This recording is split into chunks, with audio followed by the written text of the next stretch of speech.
Alright, well I was literally getting ready for bed, but the glue finally finished setting because the barrel to this broke off. But here's my new prop gun I have. Let's just take this part off because it's a bit redundant. Trigger moves and everything. Doesn't do anything really.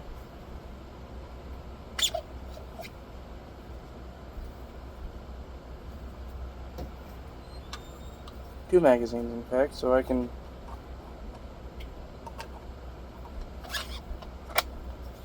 do a tactical reload. And we'll just say that you listened to me this time. But yeah, you can do like a little... Yeah, it goes in like this. No. Tactical reload. And here's what the inside of it looks like.